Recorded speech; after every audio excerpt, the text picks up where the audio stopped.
La muerte no se equivoca dos veces. Juan Bosch. Al ingeniero le molestó el tono que usaba el cabo para interrogarle, pues aunque dijera cosas que el cabo no podía comprender y que el propio ingeniero no podía explicar, mal que bien él era persona conocida en la zona, y más conocidos todavía eran Manuel Sierra y Ángel Pascual, que daban fe de su conducta. Las miradas cortantes, las preguntas capciosas, los gestos altaneros y las rápidas sonrisitas del cabo iban llenándole de cólera, y esa cólera llegó al colmo cuando comprendió que el cabo estaba tratando de conjeturar, aunque no lo dijera, la existencia de algún plan criminal entre él y Pantaleón González. Señor, pero si Pantaleón González era un alma de Dios, y no había en toda la región quien lo dudara. Vivía junto a la boca del río del lado oeste, en una choza destartalada, que ese año había construido con ramas de palma, y si el ingeniero lo ponía por testigo de sus acertos, era porque sólo él estaba en la playa, el desventurado amanecer en que se presentó aquel hombre a contar su caso y a pedir ayuda. El ingeniero había pasado la noche anterior en Hershey, velando a la hija de Manuel Sierra. Todos los que estaban allí esperaban lo peor, y como sucediera que a eso de las 2 de la mañana el tiempo comenzara a ponerse bastante pesado, se habló de que sin duda iba a presentarse un norte de los que a menudo soliviantan el mar de la isla y lo lanzan sobre las escarpas y las playas con ímpetu salvaje. Tales vientos son frecuentes desde octubre hasta febrero, y a veces desde septiembre hasta marzo. Ahora bien, es precisamente entonces, cuando la playa se queda sola y ni una sombra humana transita por ella, cuando al ingeniero le gusta el lugar. El sitio se llama Jibacoa. Estará a 5, tal vez a 6 kilómetros de Santa Cruz del Norte, por la línea de la costa, y tal vez a 12 del Central Hershey. En Santa Cruz vive su amigo Ángel Pascual y en Hershey Manuel Sierra. Excepto la pequeña rada de Santa Cruz, por allí no hay abrigo para barcos pesqueros. El río que desemboca al costado izquierdo de la misma playa de Jibacoa tiene la boca ciega debido a que el mar acumula allí arena. Por todas esas razones, pensó que si se presentaba un nortazo, su pequeño barco iba a correr peligro en Jibacoa. Así pues, decidió irse y llevarlo hasta la rada de Santa Cruz, para amarrarlo en el muellecito que tiene allí Ángel Pascual. A esa hora no había ni en casa de Manuel Sierra ni en todo el central nadie que pudiera llevarle en automóvil, de manera que resolvió irse a pie. La hija de Manuel estaba de muerte. Podía vivir algunas horas más, pero era difícil que pasara del mediodía siguiente. Eso estaba a la vista. Un pesado silencio gravitaba sobre los amigos que se habían quedado a velar esa noche. Sentado junto a la cabecera de la muchacha, el padre tenía las manos caídas entre las piernas, estrujándoselas una con otra. Se veía demacrado, casi verde, tumbada la cabeza, filosos los rasgos. Daba dolor verlo así, a él, hombre tan afectuoso y dicharachero. Tendida en la cama, la joven respiraba lentamente, todo el rostro socavado por la traslúcida palidez que en los enfermos graves anuncia la proximidad del final. Tendría 18, tal vez 19 años, y poco antes había sido de una belleza impresionante, pues siendo rubia, de piel muy blanca, de ojos garzos, tenía la gracia y la dulzura de la mujer del país. Una gracia que comunicaba cierto hechizo singular a cada movimiento suyo, ya al caminar, ya al saludar, ya al bailar, y una dulzura que iluminaba su rostro con resplandores de ternura cuando hablaba o cuando sonreía. Verdaderamente, causaba dolor pensar que tal muchacha iba a morir pronto. Para no hacer patente ese sentimiento, el ingeniero no quiso despedirse de nadie. Salió quedamente, poco a poco, y se fue hacia Jibacoa. Serían las 2:30 cuando abandonó la casa de Manuel Sierra, y casi las 4 cuando los perros del poblado de Jibacoa comenzaron a ladrar en hilera, al eco de sus pasos. La fuerte brisa del norte iba engrosando, haciéndose más pastosa por momentos. Tuvo que apretar duro para no llegar tarde a la playa. La playa es un lugar indescriptible, y el ingeniero estaba seguro de que Dios ensayó varias veces por otros rincones del mundo, antes de resolverse a crear algo tan sorprendente. Es un paisaje minúsculo, y sin embargo, de belleza total y perfecta. Desde más allá de Santa Cruz, que queda al oeste, corre junto a la orilla del mar una loma pétrea, y esa loma queda abruptamente cortada por el río. Ahí, a la orilla del río, comienza la playa, primero en un tramo de acaso 300 metros, de norte a sur, y después, inclinándose ligeramente hacia el norte de nuevo, en el largo de casi 1 kilómetro, se dirige de oeste a este. Ahora bien, el lecho del río debió ser en otros tiempos de casi medio kilómetro, pues pasada esa distancia, en dirección hacia el este, torna a levantarse, casi abruptamente también, la misma loma de piedras, que con el auxilio de los siglos fue cortada por la vena de agua. Y desde el empinado firme que reempieza a la derecha del lugar se domina a la luz del amanecer o al sol de los atardeceres un panorama sin igual. Allá abajo, entre el paredón y el mar, la playa se estrecha, sombreada por uvas de caleta. Al lado opuesto del río, hacia Santa Cruz, la erosión dejó en pie unos pedregones gigantes, llamados el Fraile. El río ciego apenas corre y brilla enrojecido, como un cristal fino al resplandor del crepúsculo, como brilla, agitándose hasta perderse en el infinito, el vasto mar del Golfo. 80 o 100 casas, totalmente deshabitadas por esos días, todas hermosas, fuertes, de piedras, ocupan aquí y allá los bordes de las rocas o las faldas del cerro. Efectivamente, el norte estaba ya allí. Sujeto a solo una potala, el barquito empezaba a bailar desesperadamente al escaso abrigo de la punta de piedra en que terminaba el arenazo que ciega el río. Ese desgraciado de Pantaleón estaba en la puerta de su choza, tan tranquilo, tejiendo una red, como hacía siempre, aunque apenas pudiera ver a la poca claridad de la hora. Tuvo que gritarle 3 veces por lo menos para que levantara la cabeza. Entonces entró en su choza, agachándose, pues así como era él de alto, era ella de pequeña.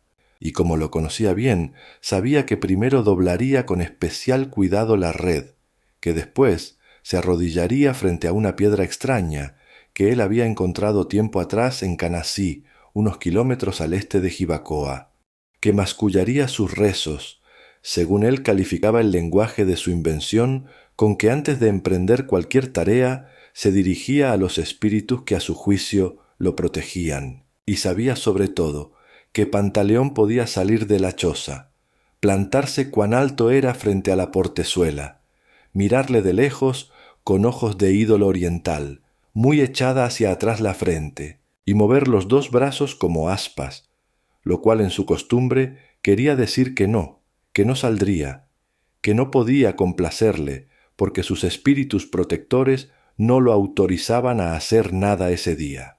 Si así sucedía, el ingeniero tendría que gobernar el bote hasta Santa Cruz, porque nada ni nadie obtendría que Pantaleón diera un paso y ni siquiera que dijera una palabra. Aquel extraño tipo de loco, flaco, altísimo, con ojos iluminados bajo una enorme frente toda hueso, calvo hasta la coronilla y con largos pelos en las sienes y sobre el pescuezo, siempre medio desnudo y tan quemado por el sol que su color era el de un madero abandonado. No tenía más ley que la voluntad de esos espíritus, que por otra parte sólo él interpretaba mediante hechos que nunca explicaba. Así esperó pacientemente. Valía la pena esperar, pues a pesar de su locura, Pantaleón era un marino completo.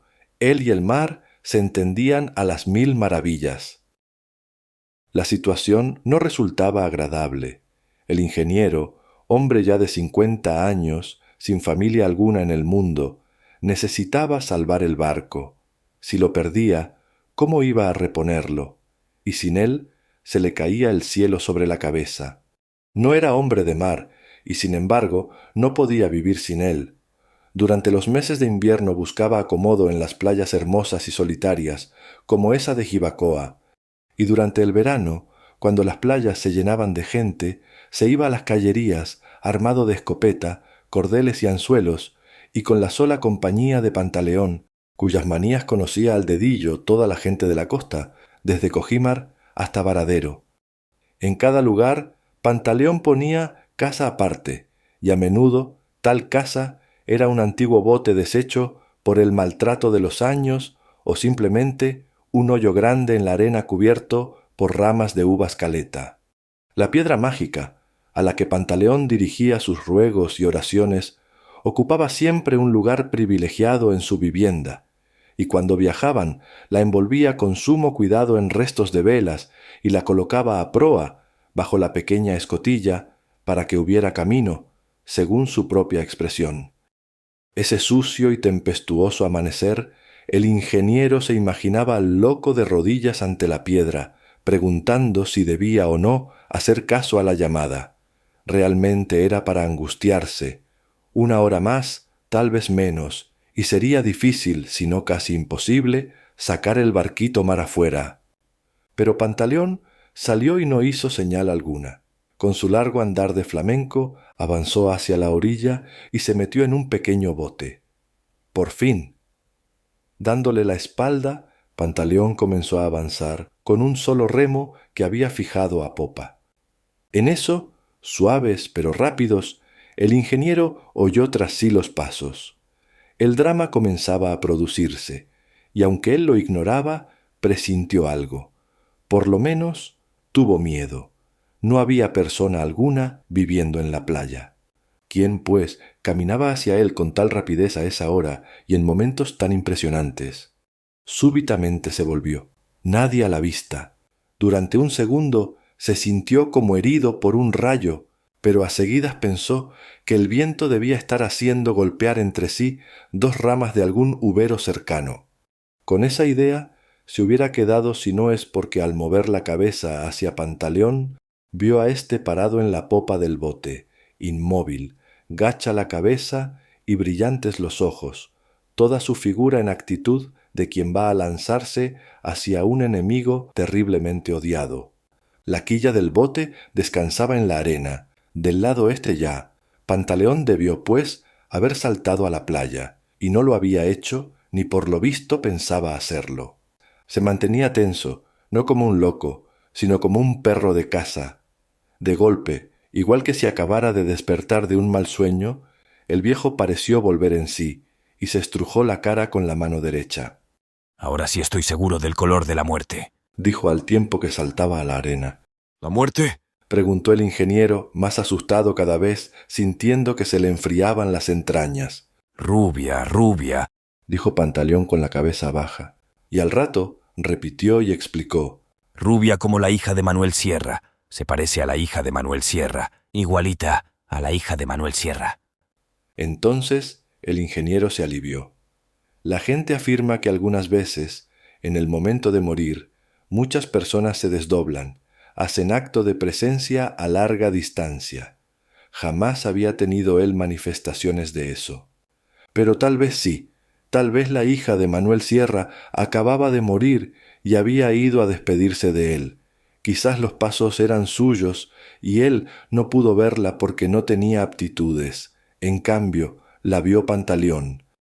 Todo resultaba muy extraño y muy confuso, pero sólo admitiendo esas creencias podían explicarse las palabras de Pantaleón y el ruido de los pasos. Y en eso los pasos volvieron a sonar en la arena. El ingeniero no se atrevió a moverse, tanto fue su terror, sobre todo porque en la mirada de Pantaleón, que parecía horadarlo, advirtió que alguien se acercaba a sus espaldas. Pantaleón avanzó, pero no sobre él, sino encaminándose más allá, dirigiéndose a alguna persona que debía venir hacia ellos. Cuando el loco hubo pasado a su lado, recuperando de golpe el dominio sobre sí, el ingeniero viró en redondo esperando hallar allí el fantasma de la hija de Manuel Sierra. Pero lo que vio no fue un fantasma, sino una persona de carne y hueso, un hombre raro, extranjero, sin duda, que sobresalía por entre los pequeños arbustos de uva caleta. El ingeniero se sentía todavía confundido, y le hubiera sido muy difícil hablar. Sin embargo, Pantaleón parecía no haber sentido nada, puesto que avanzó para encontrarse con el hombre y le dio los buenos días. El extranjero dijo algo que Pantaleón no entendió. El hombre hablaba en francés. Era pelirrojo, de ojos amarillos, de piel muy pálida y duros pelos rojos en el rostro. Usaba pantalones cortos y al extremo de las desnudas piernas llevaba zapatos gruesos, altos, unos extraños zapatos sujetos encima por dos lengüetas con hebillas. Antes que nada, el ingeniero observó ese detalle, pues sin duda esas piezas eran de soldado, tal vez de paracaidista, no para transitar en las arenas de una playa. El extranjero tenía una expresión sumamente triste, y aunque no se le entendía, no era difícil llegar a la conclusión de que pedía ayuda. ¿Qué le había pasado? Señalaba hacia las casas de la playa, como indicando que allá estaba sucediendo algo. Habiendo entrado para entonces en calma, el ingeniero se le acercó y le habló en inglés. Súbitamente el otro se volvió hacia él. Oh, Dijo, y pausadamente, para que su interlocutor pudiera entenderlo, empezó a explicar su caso. Se expresaba en inglés con bastante corrección, si bien se veía que no era su lengua. He aquí, resumido, lo que dijo. Había llegado a Cuba 3 días antes, le acompañaba su mujer. Ambos eran holandeses y se habían casado en Curazao. Habían volado a Cuba en viaje de novios. Querían un lugar solitario, tranquilo y hermoso, y le recomendaron Jibacoa. En el propio hotel de La Habana le consiguieron que alquilara, por un mes, una casa en la playa, y el dueño de la casa los había llevado allí. Llegaron tarde, acaso a eso de las 9 de la noche. El casero estuvo con ellos hasta las 11, más o menos, ayudándoles a distribuir las ropas y a poner en el refrigerador lo que habían comprado para los primeros días. La noche era calurosa, razón por la cual no se acostaron inmediatamente, sino que salieron a dar un paseo en la oscuridad. Más tarde comenzó a soplar el viento. Se le oía ulular entre las rendijas, engrosar y fortalecerse cuando buscaba paso entre dos casas. Eso asustó a la mujer, sin duda. No había podido dormir y a esa hora estaba enferma. Él no conocía a nadie. Había llamado en algunas puertas sin que le respondieran, y muy adolorido y preocupado había esperado la luz del amanecer, a cuyo amparo pudo ver de lejos el barquito que se movía en un extremo de la playa, y pensando que en ese barco hubiera gente, se encaminó hacia allá.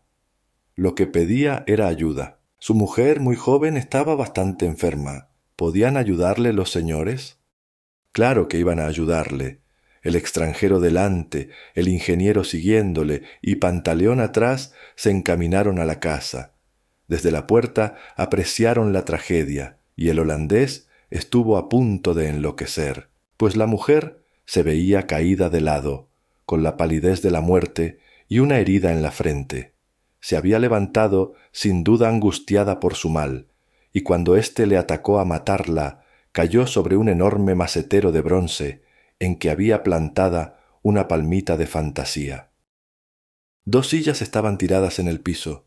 Esas sillas y la herida en la frente eran la causa de la suspicacia con que el cabo interrogara al ingeniero. Pero había algo mucho más extraño que las sillas caídas y la herida, y desgraciadamente eso era lo que no podía él explicar al cabo. Aquella muchacha holandesa tenía la figura de la hija de Manuel Sierra, tenía su color, su pelo y exactamente igual la cara. La confusión del ingeniero y de Pantaleón González fue tal que se quedaron sin poder hablar, mientras el extranjero corría sobre el cadáver, silencioso y pálido. ¿Cómo era posible que la hija de Manuel Sierra, que estaba de muerte horas antes en Hershey, se hallara allí con un desconocido? Pantaleón miró al ingeniero con sus profundos ojos de loco. Miró después al extranjero, que removía a la muerta, y prorrumpía en exclamaciones, seguramente en holandés. «Vete pronto al pueblo, Pantaleón», ordenó el ingeniero. «y llama al cabo para que venga. Telefonea al central y que venga también Manuel Sierra. Dile que su hija está aquí muerta». ¿Qué podía hacerse mientras tanto? Pantaleón salió a toda prisa. El viento seguía ululando, y en lo que Pantaleón tardara en ir al poblado de Jibacoa y volver, el mar desharía el barco. No había, sin embargo, remedio, pues aquel desconocido estaba allí, con el cadáver de la hija de su amigo, y él no debía moverse hasta tanto no llegara la autoridad y aclarara la situación. «Señor, no la toque», dijo en inglés al extraño. «Es muy delicado eso aquí. Hay que esperar que venga el cabo de la Guardia Rural». Absolutamente fuera de sí, el otro dijo que nada le importaba, que era su mujer y que se le había muerto, que él no podía explicarse aquello y que odiaba a Cuba y esa playa y todo lo demás. Psicosis de guerra, pensó el ingeniero, y de pronto, en medio del barullo que tenía en la cabeza, sospechó que el holandés estaba loco. Quizá era un loco que había llevado allí el cadáver de la hija de Manuel Sierra. Ahora bien, ¿cómo lo había sustraído de la casa de su padre? Para calmarse, encendió un cigarrillo y le brindó otro al holandés. Este tomó asiento. En completo silencio, los dos hombres esperaron. ¿Cuánto tiempo? Difícil de decir. Junto con el cabo, que llegó con aire insolente, llegaron algunos hombres más, y desde luego Pantaleón. Pero Pantaleón dijo algo inexplicable. «No es la hija de Manuel Sierra, ingeniero.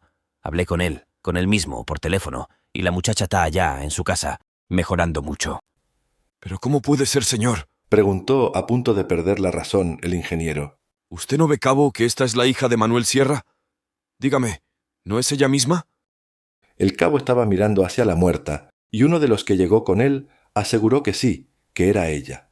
Pero al cabo, como a toda la gente de armas, se le había enseñado durante muchos años a no perder el tiempo en disquisiciones, a actuar rápido y a desconfiar de todo el mundo. Bueno, esto es muy confuso. Domingo va a quedarse aquí, cuidando mientras llegan el juez y el médico. Y ustedes, el resto, se van conmigo al cuartel ahora mismo. «Pero Pantaleón no puede irse con nosotros, cabo», adujo el ingeniero.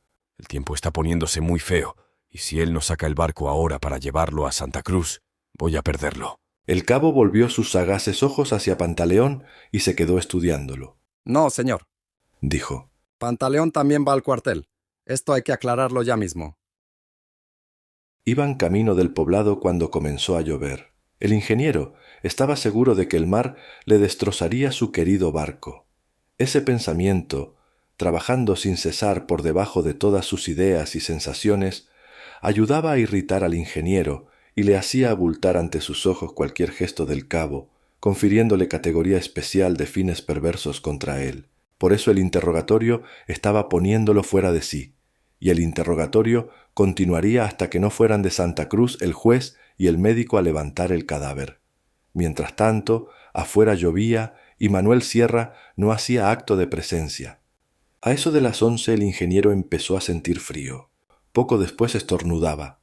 A la 1, la cabeza estaba partiéndosele en dos de dolor, y afuera seguía la lluvia, tremenda lluvia de los días de temporal, del seno de la cual surgían ráfagas de viento cada vez más fuertes. Poco a poco, la fiebre empezó a subir desde el pecho del ingeniero, ganándole el rostro, y a tal extremo subió que cuando llegaron el médico, el juez y el secretario, él no se dio cuenta.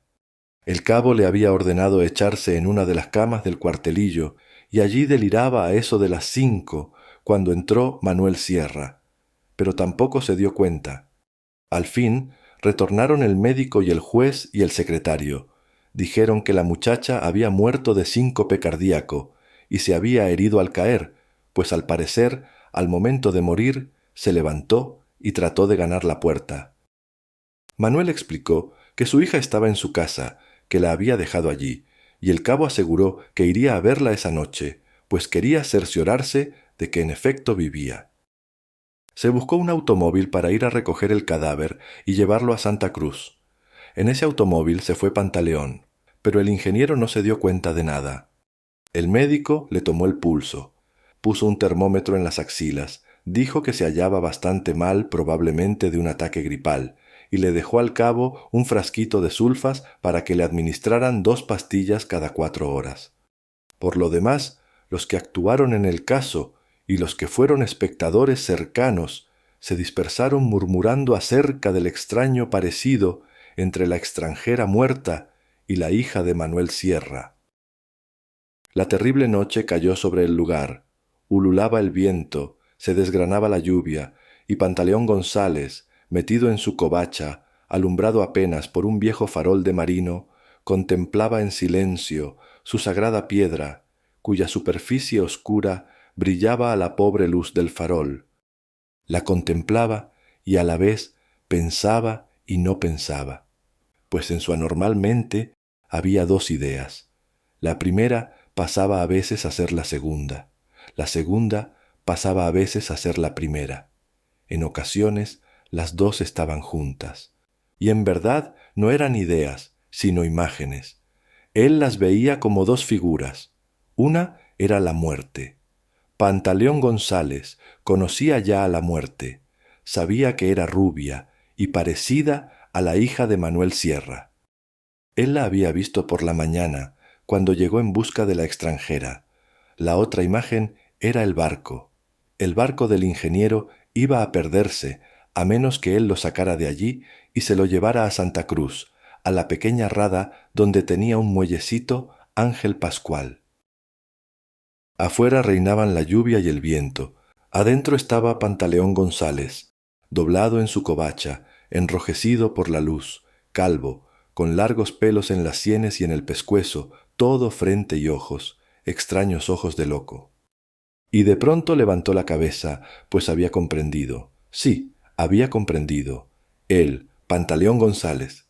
No había tal misterio, no había nada. Simplemente la muerte se había equivocado.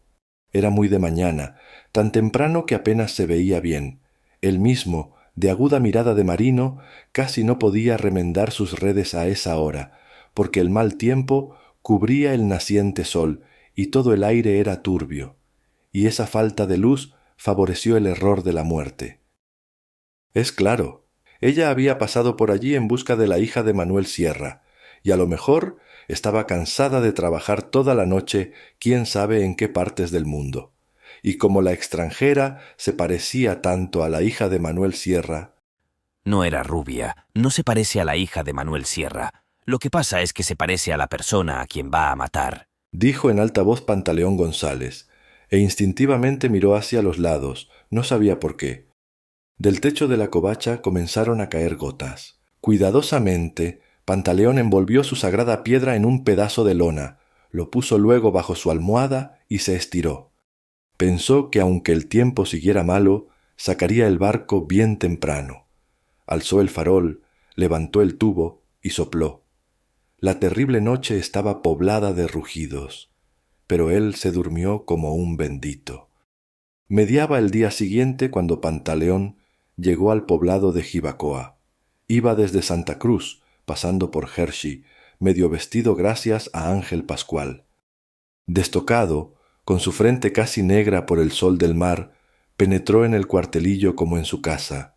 El cabo estaba sentado a un pequeño escritorio, tomando sorbo a sorbo una taza de café. ¿El ingeniero? Preguntó el cabo, como si supiera a qué iba el viejo. Ahí está acostado. Pasó mala noche. Todavía tiene fiebre alta. Si no se mejora voy a mandarlo al hospital de Hershey. Entonces Pantaleón González se metió por la puerta que le había señalado el cabo y vio allá, en la penumbra, al ingeniero en cama. El ingeniero tenía los ojos abiertos. «Hola, Pantaleón», dijo. El barco está en Santa Cruz. Explicó él sin preámbulo. El viento va a amainar desde esta tarde. Dígame si necesita algo. A seguidas, se sentó en la propia camita del enfermo y comenzó a sacar muy pausadamente cigarrillos y fósforos de un bolsillo del pantalón. «Dice el cabo que no fue la hija de Manuel Sierra», empezó a decir el ingeniero. No, señor, pero la muerte venía por ella. Lo que pasa es que se equivocó. «¿Quién se equivocó, Pantaleón?» Ella, la muerte. ¿No ve que esa muchacha y la hija de Manuel Sierra eran igualitas? «No te entiendo, Pantaleón». Bueno, no importa. Yo sé lo que digo. Si no mejora lo van a mandar a Hershey. Yo me voy. El barco está en Santa Cruz. En tal momento era mucho lo que había hablado Pantaleón, razón por la que se puso de pie y se fue sin despedirse ni del ingeniero ni del cabo. Maquinalmente se encaminó hacia el norte para irse a la playa, pero recordó de pronto que llevaba puesta una camisa que no era suya y decidió retornar a Santa Cruz para devolvérsela a Ángel Pascual. Dio media vuelta, pues, y tomó el camino hacia Hershey. Iría a Santa Cruz y de ahí, por la costa, se iría a la playa. Mas he aquí que la lluvia empezó a arreciar en esa forma desconsiderada en que se acrece cuando el mal tiempo va a comenzar su última etapa. Y cuando llegó a Santa Cruz, caminando trabajosamente, anochecía ya. Como se había hecho tarde, pensó que mejor dormía en el barco. No le gustaba la idea de llevar la piedra en la mano desde Santa Cruz hasta la playa bajo la lluvia. No quería que se le mojara, y se le podía mojar aunque la llevara envuelta en lona embreada. Al entrar en la cámara del barco corrió a ver su piedra. Sí, estaba allí, bajo el asiento de estribor, tal como la había dejado. Pantaleón salió a la toldilla y se puso a ver caer la lluvia en el agua de la rada. Poco a poco, las luces del pueblo iban encendiéndose y algunas de ellas se reflejaban, despedazadas, en el agua. En el hotelito de Ángel Pascual se oía una música de radio. Pantaleón se metió en la pequeña cámara y se tendió en el suelo. Siempre que dormía a bordo, un brazo le servía de almohada. Esa noche fue el derecho. A la hora en que Pantaleón se dormía, hablaba el cabo con el ingeniero. La fiebre iba cediendo. Si sigue con esa maleza, mañana lo mando al hospital de Hershey, dijo. El ingeniero no estaba muy seguro de sus propios sentimientos. La enfermedad lo aturdió. Cuando más colérico, iba sintiéndose con el cabo. Pero ahora resultaba que el hombre le había atendido. Le había estado dando pastillas de sulfa cada 4 horas, de día y de noche, y además quería enviarlo al hospital. Siento que voy mejorando, cabo. Si despierto mejor mañana me voy a Santa Cruz. Bueno, de todas maneras seguiré dándole la medicina esta noche. Y así fue como a las 6 de la mañana el ingeniero se sintió libre de dolores y de fiebre. Estaba saliendo el sol. Pantaleón había dicho que iba a amainar, y era cierto. Bastante débil, el ingeniero se puso de pie. Voy a mandarle un cafecito, dijo el cabo a eso de las 7. El café le tonificó mucho, y más o menos a las 8 pidió al cabo que llamara a su amigo Ángel Pascual en Santa Cruz para que fuera a buscarlo en su automóvil. Ángel Pascual había madrugado también. Tras 2 días infames, retornaba la claridad, la estimuladora claridad del cielo cubano.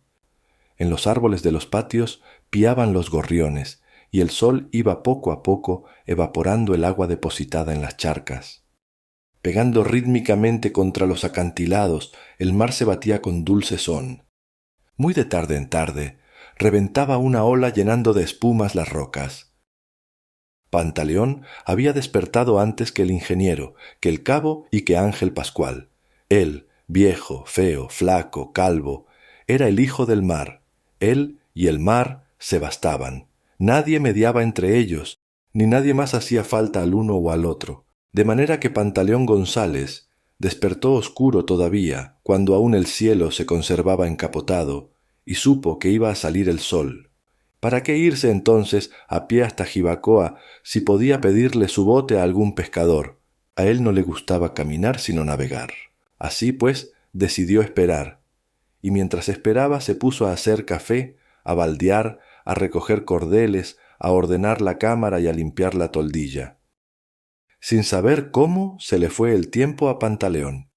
Vino a darse cuenta de que el sol estaba alto cuando llegó Ángel Pascual para decirle: Pantaleón, espera aquí al ingeniero, yo voy a buscarlo. Me habló por teléfono y ya está bien. Pantaleón no contestó nada, sino que se puso a ver las cuberas y los aguijones que jugueteaban al costado del pequeño barco, deslumbrados ellos también, y llenos de alegría por el brillante sol que penetraba hasta el fondo mismo de la rada. Allí estaba él, mirando sin pensar, absolutamente en blanco su extraña mente, cuando vio venir por encima de las aguas al ingeniero. Era transparente y caminaba deprisa. Instantáneamente comprendió. Comprendió mejor cuando el ingeniero quiso mirarle con unos ojos cristalinos, sin superficie y sin profundidad. En eso oyó el automóvil y las voces.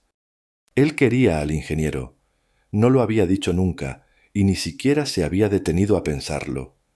Pero en tal momento comprendió que lo quería, tal vez porque el ingeniero quería al mar. Entonces salió corriendo, saltó al pequeño muelle y trepó la escalerilla que unía al muelle con la terraza del hotel de Ángel Pascual. Era una terraza pequeña, abierta junto a la rada, desde la cual se dominaba el paisaje de cerros que se extendían entre Santa Cruz y Hershey, un precioso lugarejo en que se volcaba el sol, con un fondo de viejas casas hacia el sur, y enfrente la mole de hierro galvanizado y la chimenea de una gigantesca destilería. Allí, sentados a una mesita blanca y roja, estaban Ángel Pascual y el ingeniero, y Ángel decía, con una botella de ron en la mano: Sí, hombre, sí, te va a caer muy bien. Esto te entona. Entonces sirvió ron en 2 vasos, uno para él, otro para el ingeniero, y proclamó: ¡Salud! Por última vez Pantaleón vio al ingeniero caminar sobre las aguas y gritó: Ingeniero, cuidado, ahora viene por usted. ¡Cuídese! Pero el ingeniero estaba bebiendo ya, de manera que tuvo que esperar que el primer trago le cruzara el gaznate para preguntar: ¿Quién, Pantaleón? ¡Ella, la muerte! ¡Ahora tiene su figura! ¿La mía? El ingeniero palideció, mas enseguida se repuso y argumentó: No le hagas caso, Pantaleón. Seguro que va a equivocarse también, como anteayer. No, respondió Pantaleón. no, ingeniero. La muerte no se equivoca 2 veces. El ingeniero sonrió a Ángel Pascual. Este Pantaleón... comenzó a decir, y no terminó porque cayó de bruces, volcando el vaso y la botella sobre la mesita a que se hallaba sentado. El propio médico que le había recetado la sulfa comentó después, cuando lo llamaron para certificar la defunción: Pero qué locura. Se había tomado las 2 últimas pastillas de sulfa a las 8 y a las 9 estaba bebiendo ron. Se las di yo mismo, doctor. explicó el cabo. Quería atenderlo bien, porque yo tuve la culpa de que se pusiera malo. Figúrese, a un hombre de su edad lo hice ir al cuartel bajo la lluvia. Pantaleón se había ido. Estaba en la cámara del barco, con la piedra desnuda en la mano, pidiéndole que protegiera el alma del muerto. Era un buen hombre, Le explicaba a la piedra. y le gustaba el mar. Así que ahí te lo dejo, y vámonos, que se hace tarde. La envolvió, la cargó junto al pecho con el brazo izquierdo y se encaminó hacia su covacha en la orilla del río Ciego. Caminaba paralelamente a la costa. En 2 o 3 bohíos salieron los niños a decirle adiós, pero él no levantaba los ojos. Tenía miedo de volver a verla, sobre todo después de haber aprendido ese día que ella no se equivoca 2 veces.